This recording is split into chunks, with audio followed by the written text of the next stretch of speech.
Hey guys, Sensei Preston here, Champions Martial Arts. Happy Thursday. Thursday to me means it's sparring. I love sparring. What I'm going to do here today, about 2.5 minutes, I'm going to go over some sparring hand movement.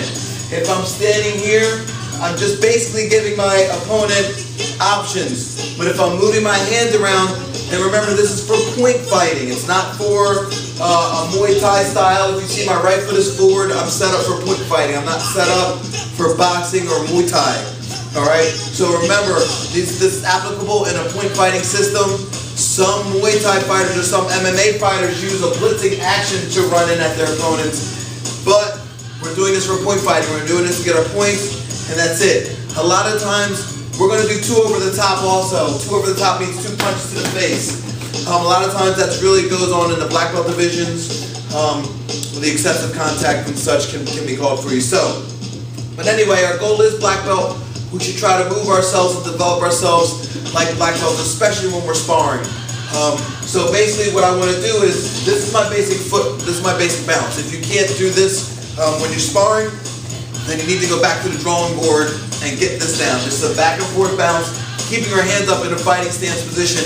That's our basic thing here. Now to the hand movement. Sparring is like a game of chess. I want to be able to get in and score my opponent. I want to be able to change directions and whatever. So I need to keep them guessing. First hand movement, this was made popular to me by a guy named Raymond Daniels. So he's a great point fighter. He used to always go like this with his hands.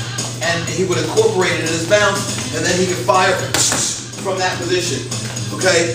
Another way popular is from the fighters that I came up with, the world champions that I came up with. We would all fight like this because we would have our legs here, but a lot of times we would be coming off of there. But just being here with my hands moving, you know, like you just move your hands around like this. Now, the other way is the simplest way is to keep this hand here and just keep this front hand moving. This front hand can move around like this. I like to do this wave thing and just attack there when your opponent doesn't really know, or when they're mesmerized by the little snake he had going on. And see how close I got to their face right here just by doing that? All I need to do is flick my wrist and then come in. But it all has to go together. Your hand movement, whether it's this one, or this one here, with your footwork bounce. If you can't bounce, can't move. If you're standing still, you're going to get hit. First rule of thumb is hands up by your face. Once you get comfortable with fighting and you need to score, you're in an advanced division, you need to change things up, you can do all 3 of them. Alright, and then going on your opponent. Alright, so that's your tip today. Footwork, keep your hands moving. You notice I'm standing in front of Bob, it's because the camera's here, but I'd be moving all over the place. Your footwork helps you out with that. Hands up, hand movement, attack, footwork. That's your tip for today. Make sure you try this stuff in sparring class from Champions Martial Arts. See you guys.